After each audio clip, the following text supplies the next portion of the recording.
मालिकेच्या आजच्या भागामध्ये आपण पाहत आहोत आजींना एका अडगळीच्या खोली समानच किंवा एखाद्या गोडाऊनमध्ये खुर्चीवर बसून बांधून ठेवलेलं असतं.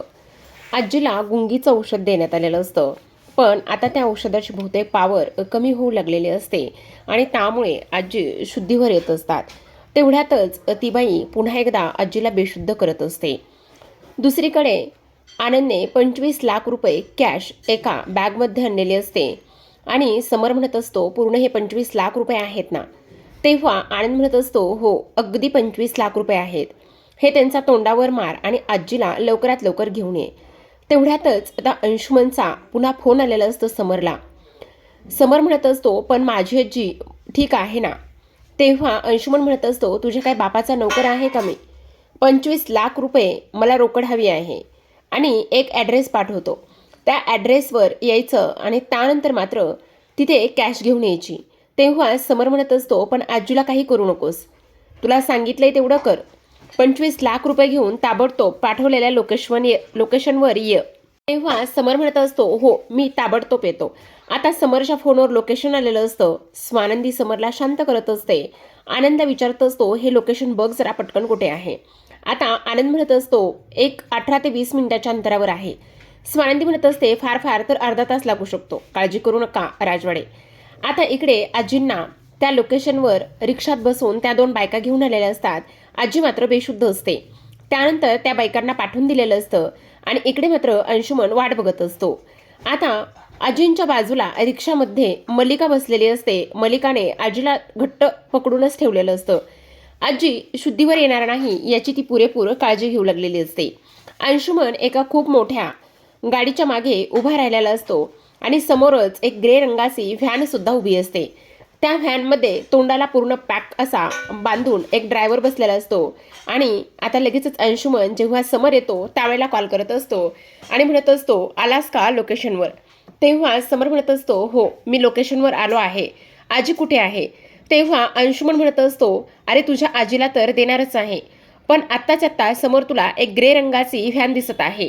त्या व्हॅनमध्ये आणलेले पैसे ठेवायचे आणि मगच आजीला घेऊन जायचं. आता मात्र अंशुमन म्हणत असतो, अजिबातच नाही. तेव्हा स्वानंदीमध्ये पडते आणि म्हणत असते, अगोदर आमच्या आजीला दाखवायचं आणि मगच आम्ही पैसे देणार आहोत. काय माहिती तुम्ही पैसे घेऊन पळून गेलात तर? व्यवहार तो व्यवहार आहे. पैसे घेऊन जायचेत ना तुम्हाला, मग गुपचूप आमच्या आजी सुखरूप आहेत का, त्या नीट आहेत का, हे सगळं आम्हाला व्यवस्थित दाखवायचं. त्याच्याशिवाय आम्ही पैसे अजिबातच देणार नाही आहोत. अंशुमन म्हणत असतो, हे बघा जे सांगितलंय ते करा. तेव्हा मात्र स्वानंदी म्हणत असते, हे सगळं तू पैशासाठी करतोयस ना? मग ताबडतोब इथे आम्हाला अगोदर आजी दाखव आणि त्यानंतर पैसे घेऊन जा. आता मात्र इकडे हा अंशुमन लगेचच फोन घेऊन आजीकडे गेलेला असतो आणि आजीच्या हाताला जोरातच चिमटा काढत असतो. तेव्हा आजी मात्र समर समर समर असं बोलत असतात. पिंट्या पिंट्या असं बोलू लागतात. त्यानंतर पुन्हा एकदा मल्लिका लगेचच तोंडाला आजीच्या औषधाचा रुमाल लावत असते, जेणेकरून आजी पुन्हा एकदा गुंगीचं औषध घेऊन बेशुद्ध होतील. आता इकडे मात्र समर म्हणत असतो, आजी मी तुला काहीच होऊ देणार नाही. फोन कट झालेला असतो. समर स्वानंदीला म्हणत असतो, हे बघा स्वानंदी मॅडम, असं आपल्याला काहीही करता येणार नाही. बघा आपल्यासाठी आजी खूप महत्त्वाचे आहेत. त्यानंतर पुन्हा एकदा अंशुमन फोन करत असतो. आता स्वानंदी फार चिडते आणि म्हणत असते, हे बघ, जर तुला पैसे हवे असतील तर मी सांगेल तेच करायचं. आजीला पाहिल्याशिवाय आम्ही एकही रुपया देणार नाही आहोत. त्यामुळे अंशुमन अजून चिडतो आणि तो मल्लिकाकडे जातो. मल्लिकाला झालेला प्रकार सांगतो आणि म्हणत असतो, त्यांना आजीला पाहिल्याशिवाय पैसे द्यायचे नाहीयेत. मल्लिका म्हणत असते, हे त्या हुशार स्वानंदीचं डोकं असणार आहे. समरला फक्त आई त्याची आजी पाहिजे. पण स्वानंदी म्हणत असेल की काही जरी झालं तरी आजीला पाहिल्याशिवाय इथे पैसे द्यायचे नाहीत, हेच ती बोलत असेल. आता काय करायचं? अंशुमन म्हणत असतो, मी काय म्हणतो, रिक्षावाल्याला सांगतो. आणि रिक्षावाल्याला म्हणत असतो, हे बघ, रिक्षा बरोबर त्या टेम्पोच्या पुढे नेऊन उभा कर आणि फक्त त्यांना दाखव. आता लगेचच इकडे तो पुन्हा समरला कॉल करतो आणि म्हणत असतो, रिक्षा येतोय, त्या रिक्षामध्ये तुझी आजी सेफ बसलेली आहे, दिसते का? पण अजिबात हालचाल करायची नाही. हालचाल जर केली तर त्या रिक्षाच्या पाठीमागे एक खूप मोठा टेम्पो दिसतोय, बरोबर? तू जर हालचाल केलीस आणि विदाऊट पैसे ठेवून जर आजीपर्यंत जाऊन पोहोचलास तर तो टेम्पो मात्र रिक्षावर येईल, समजलं? बघायचं आहे तुला ट्रेलर? असं म्हणून लगेच आता त्या पाठीमागे उभ्या असलेल्या टेम्पोवर 2 वेळा टॅप करतो आणि ते टेम्पो लगेचच आजी बसलेल्या असलेल्या रिक्षाच्या दिशेने धाव घेत असतो. तेव्हा मात्र समर जोरात ओरडतो आणि म्हणत असतो, बास बास बास बास, काही करू नकोस, तुझे पैसे मी तुला देतो. आता लगेचच आनंद ती पैशाची बॅग आणून समरला देतो आणि त्यावेळेला अंशुमन पुन्हा म्हणत असतो, आता समोर दिसलेल्या व्हॅनमध्ये बॅग ठेवायची, पण एक गोष्ट लक्षात ठेवायची, गुपचूप बॅग आणून ठेवायची आणि त्यानंतर त्या व्हॅनला पाठमोरं उभं राहायचं. जर त्या व्हॅनकडे पाहिलंच सुद्धा तर तुझी आजी मात्र कायमची तुझ्यापासून दूर जाईल, ही गोष्ट ध्यानात ठेव. असं म्हटल्याबरोबर आता त्या व्हॅनमध्ये अंशुमन धावतच जातो, पैसे चेक करतो. बरोबर 25 लाख रुपयाची रोकड रक्कम असते आणि त्यानंतर मात्र ह्यांना सांगण्यात आलेलं असतं की पाठीमागे अजिबात वळायचं नाही. आता लगेचच इकडे थोडा वेळ गेल्यानंतर अंशुमन पुन्हा एकदा समरला कॉल करतो आणि म्हणत असतो, तुमची आजी घेऊन जा. असं म्हणून तो फॅनमध्ये खाली झोपला जातो आणि फॅन तिथून गायब होते. मल्लिका सुद्धा ताबडतोब तिथून दुसरीकडे निघून जाते. आता धावतच समर स्वानंदी रिक्षाच्या दिशेने येतात. आनंद मात्र ताबडतोब गाडी रिक्षाजवळ घेऊन येतो. आजीला व्यवस्थित गाडीत बसवण्यात येतं, पण रिक्षामध्ये मात्र स्वानंदीला एक रिंग सापडत असते, जी की लेडीज रिंग असते. स्वानंदी मनामध्ये विचार करत असते की ही लेडीज रिंग कुठेतरी पाहिलीये, ओळखीची का वाटतेय. असं म्हणून तिच्या स्वतःच्या पर्समध्ये ती रिंग सोडते आणि त्यानंतर आजीला घेऊन घरी जातात. आता मात्र मल्लिका अंशुमनला म्हणत असते, झाला ना प्लॅन यशस्वी, तुला त्यांनी पाहिलं नाहीये ना आणि पैसे बरोबर आहेत ना. अंशुमन म्हणत असतो, हो अगदी पैसे बरोबर आहेत. पण तेवढ्यातच त्या गुंडांचा फोन त्याला येत असतो आणि म्हणत असतो, तुमचे पैसे ताबडतोब घेऊन जा, मिळाले आहेत पैसे. दुसरीकडे आजीला घरी घेऊन जाण्यात येतं. फॅमिली डॉक्टर असतो, तो बोलवण्यात येतो आणि त्यानंतर डॉक्टर आजीला चेक करत असतात. आता डॉक्टर म्हणत असतात, काळजी करू नका. हे बघा, आजींच्या वयामानानुसार ना ज्या लोकांनी त्यांना किडनॅप केलं होतं ना, त्यांनी बहुतेक खूपच जास्त स्ट्रॉंग असं गुंगीचं औषध दिलं गेलंय. त्यामुळे आजींची इम्युनिटी बघता त्यांना शुद्धीवर येण्यासाठी थोडासा अवकाश लागू शकतो. तुम्ही अजिबात काळजी करू नका. मी त्यांना आत्ता एक इंजेक्शन दिलं आहे, त्यामुळे त्या थोड्या वेळानंतर इथे शुद्धीवर येतील. पण त्यानंतर मात्र त्यांची तुम्हाला व्यवस्थित काळजी घ्यावी लागणार आहे. म्हणजे बघा, जसं की त्या जर इकडे गोंधळल्या किंवा सतत तो किडनॅपिंगचा प्रसंग त्यांना आठवला तर त्यांच्या वयामानानुसार त्यांना रिकवर होण्यासाठी थोडासा वेळ लागू शकतो. पण तुम्ही मात्र अजिबात काळजी करू नका. तुम्हाला कोणतीही आणि कोणत्याही वेळेला जर गरज लागली, काही प्रॉब्लेम, डाऊट आला तर तुम्ही मला बेझिझकपणे कॉल करा. असं म्हणून डॉक्टर निघून जातात. आता मात्र समर आजीच्या उशाशी बसत असतो. स्वानंदी उभी असते. आजी मात्र आणखी तरी बेशुद्ध असते. समर म्हणत असतो, माझी आजी बरी तर होईल ना, लवकरच बरी व्हायला हवी.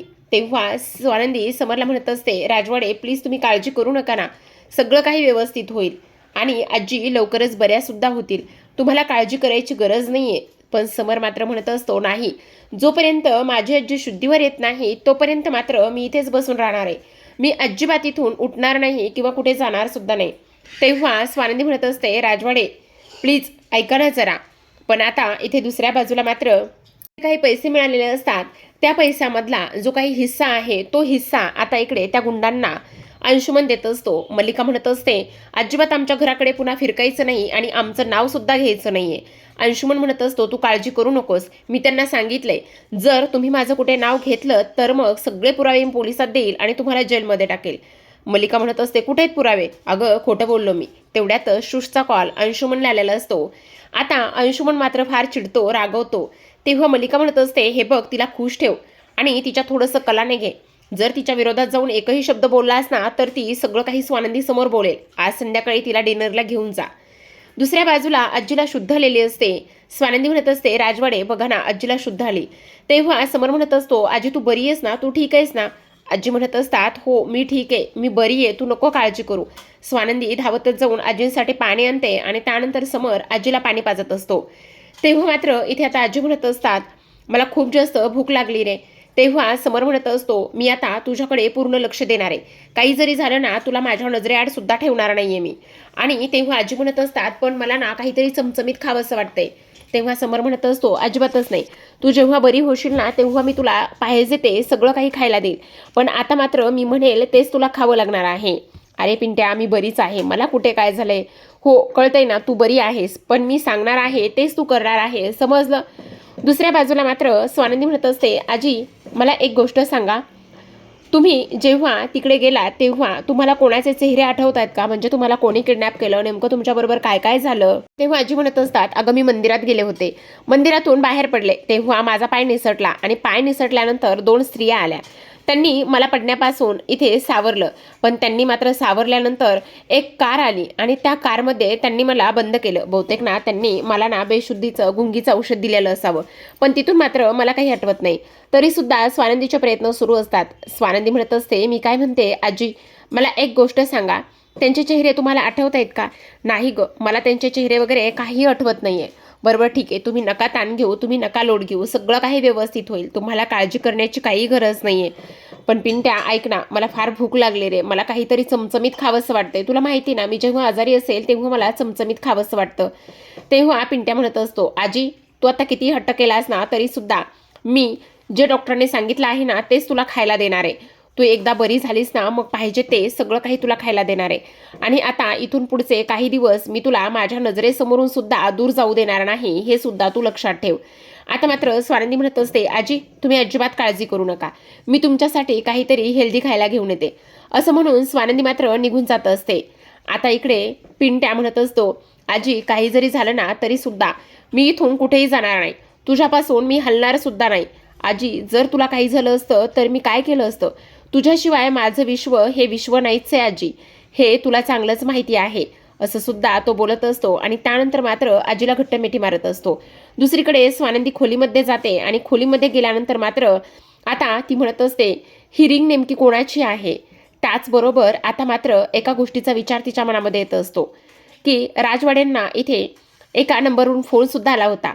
त्या फोनवर फोन करून बघू का? आणि ही रिंग मला एवढी जवळची का वाटते? कोणाच्या हातामध्ये मी ही रिंग पाहिली? त्यानंतर मल्लिकाचा तो चेहरा आणि त्याचबरोबर तिचा हात स्वानंदीला स्पष्टपणे आठवतो.